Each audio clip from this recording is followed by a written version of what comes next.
Imagine hiring someone to drive your luxurious car through your million-dollar life, only to find him sleeping alone under a highway bridge one rainy night, wearing the same suit he wore to drive you to your gala.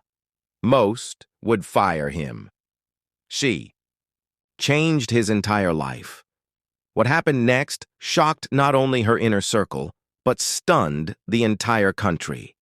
Stick around for this unforgettable, emotional, true story-style transformation. And if this story moves you, don't forget to hit that subscribe button, because stories like this prove that one act of compassion can change. One, the ignored man behind the wheel. Selena Ashford was the type of woman who didn't need to check her bank account. She was the account. Inherited fortune, tech startup explosion, real estate empire, name it. Selena had built her empire from legacy and hustle. She lived in the high-rises of Manhattan, flew private, dined at private clubs, and drove, or rather, was driven, in a limited edition Bentley by a quiet, humble black man named Isaiah Grant. Isaiah, in his early 40s, always dressed immaculately. Crisp white shirt, navy blazer, and the signature black gloves of a professional chauffeur. He rarely spoke unless spoken to. Selena didn't know much about him, just that he showed up on time, drove with precision, and never once asked for a raise in the 3 years he worked for her. But on the night of the Tech Philanthropy Gala, an event Selena co-chaired for, billionaires funding educational access, everything changed. The rain was pounding the pavement like war drums. After the event, Selena's friends invited her to an after-party. She waved Isaiah off, telling him to take the night off, and she'd ride with her date. He nodded, expression unreadable, and disappeared. Hours later, her date passed out in a drunken mess, and Selena, stone sober, got herself a rideshare home. But the driver missed her turn, forcing her down a detour by the expressway. That's when she saw it. In the shadows under the bridge, drenched in rain, curled up against a soaked duffel bag, was Isaiah, her driver, sleeping on the street, in the same clothes. For a moment, she thought she was hallucinating. She made the driver stop.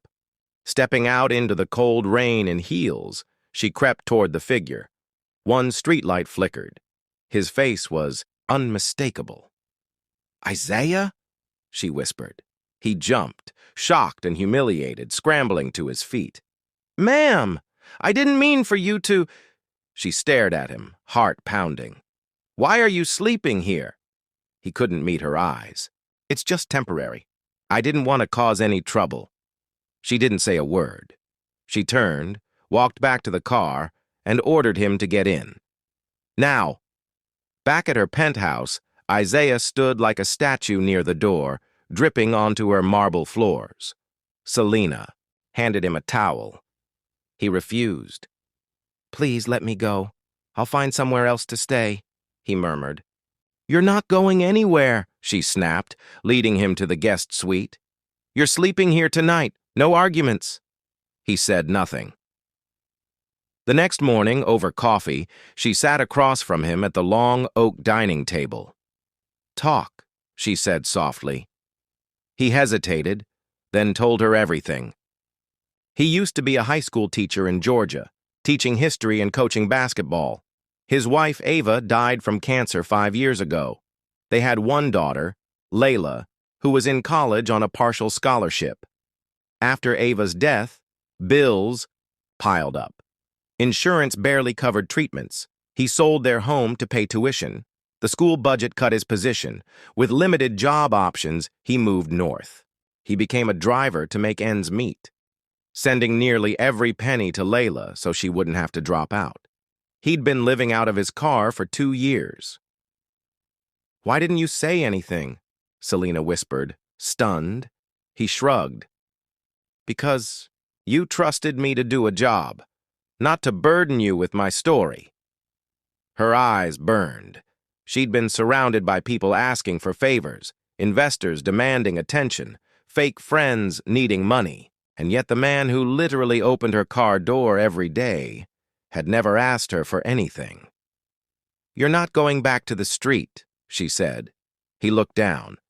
"Then I'm not going anywhere," she added. That day, Selena made her first executive decision, not about stocks, tech, or PR optics, but about a man who never once asked to be saved. The deal that made headlines. Selena wasn't the type to give handouts, but Isaiah wasn't a charity case. He was a man of dignity, and she respected that. So she offered him something different. Partnership. "I want to start something with you," she said. "You know education. I know business. Let's build a youth mentorship nonprofit. You design it. I'll fund it." Isaiah was speechless. Within weeks, Project Layla launched, a name Selena insisted on, honoring his daughter. The program offered after-school tutoring, job prep, financial literacy, and career counseling for underserved youth. Selena brought her tech world friends in. Isaiah recruited retired teachers and coaches. Media outlets picked it up after a viral tweet from a scholarship recipient revealed the founder's story, "From street to CEO, how my driver helped save my life." Donations flooded in. Isaiah gave speeches, nervously at first, then with growing confidence. Layla, now aware of the sacrifices her father had made, withdrew from dorms to move in with him in a modest apartment Selena helped secure. He insisted on paying rent. "This is your money now," she reminded him. "You earned this." Their nonprofit expanded to 4 cities in a year. They were invited to Washington, D.C. to speak before the Congressional Education Reform Panel. But not everyone liked the publicity.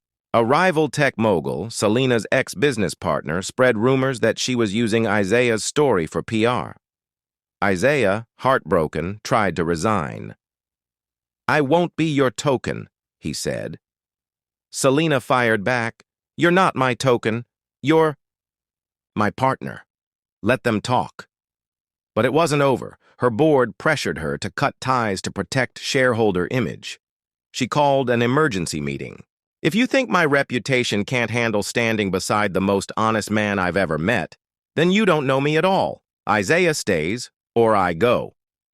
The vote. Unanimous in her from driver to director, on the 2nd anniversary of Project A. Layla, they held a gala in the same ballroom as the original night she found Isaiah. But this time, Isaiah walked in wearing a tailored suit, his name etched on the plaque outside as executive director. Layla introduced her father with tears in her eyes. "He gave up everything for me, and now he's giving everything to kids, like me." When he took the stage, cameras flashed. His voice cracked, but only once. "I used to sleep under that bridge, thinking I was forgotten, but I wasn't. And because someone saw me, not as a job, but as a person, I'm standing here tonight." The crowd rose, a standing ovation. Not just for Isaiah, but for every invisible person ever passed by on a rainy night. And Selena? She stood quietly in the corner, watching her once silent driver now command a room full of power and possibility. Later that evening, a reporter asked her what made her stop that night. "Because," she said simply, "I finally opened my eyes." And from that moment on, Isaiah never opened another car door. He opened opportunities. And the story of the millionaire who saw her driver on the street became the story of a woman who chose humanity over hierarchy, and a man who proved that dignity needs no permission to rise.